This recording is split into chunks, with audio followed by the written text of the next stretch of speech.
Howdy folks, and welcome back to the channel, welcome back to another episode of the last sub-chapter of making Poland a fortress again. So having failed in the last episode to, say, perform what I called the large pocket, I decided to go forward with a small pocket. So instead of going for the... I think that was the Bug River. I decided to descend directly towards Odessa by following the course of the Dniester River. And naturally, I followed the railway line to capture any depot present along the way, but despite all my precautions of establishing air superiority and providing close air support for my ground troops, the Red Army and I will say this many times, but for the very first time I witnessed a very aggressive AI. I think that was also because the AI, for whatever reason, this time, in my opinion, had way more armored divisions than in all of the previous attempts, which actively counterattacked both my spear, my motorized spearhead, as well as my flanks. At least in this case, let's say the superior quality and maneuverability of the Polish troops was sufficient to turn the tide in my favor, and despite the fact that I did not encircle that many troops,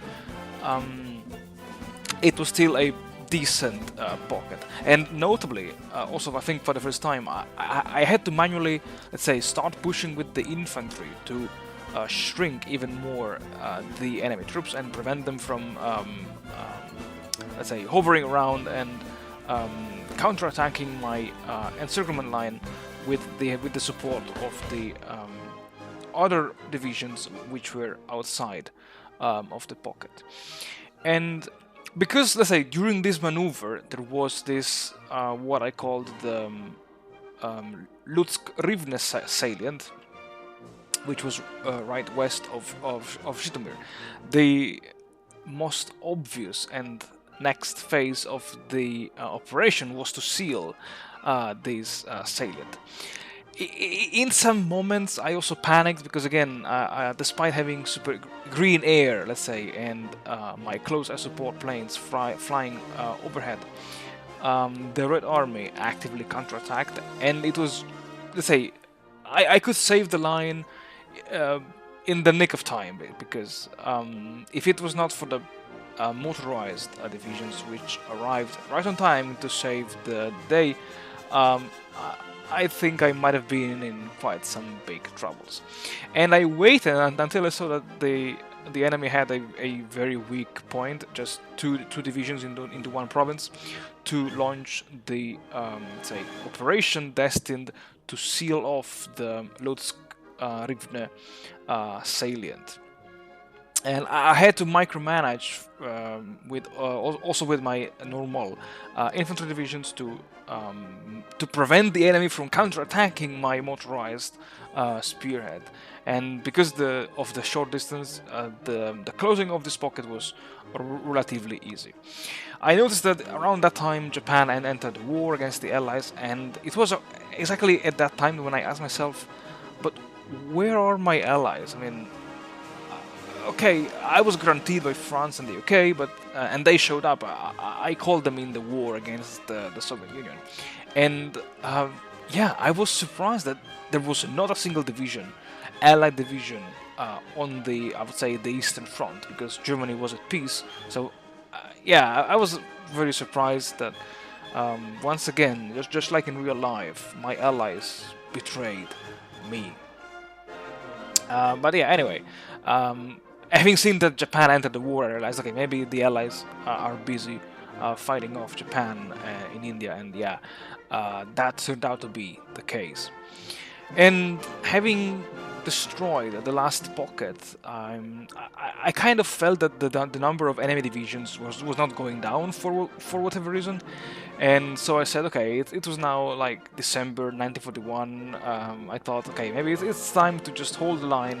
It makes no sense to push, and my decision to hold the line was, I think, yeah, made again pretty much on time, because in January 1942 the Red Army counterattacked along the entire line, and I was really freaking out in seeing that the enemy was being successful at Zhytomyr.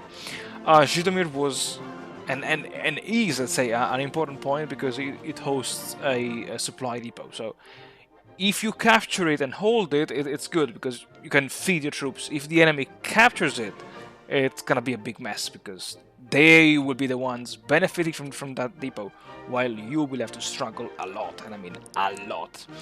And once again, I decided to keep my motorized, my wheeled hussars in kind of let's say behind the first line, and again, this turned out to be a very wise decision because I could then move them around to literally reinforce every yellow or red bubble that was popping up along the front line. And when the Soviets even increased the pressure in the north, I was forced to use my armor divisions to just prevent the lines from collapsing. Also because, reminder, I didn't have any fortification along that line. I just didn't have the time to build them. So yeah, my last resort was to use my mobile reserves as fire brigades to fend off the enemy attacks and hold the line. And yeah, that's how I spent the first, let's say, half of 1942, just getting ready for the future summer offensive. And with these, folks, I think I'm done with the voiceover. I thank you very much for watching. Thank you very much for supporting the channel. I wish you all the best, and stay tuned until the next episode.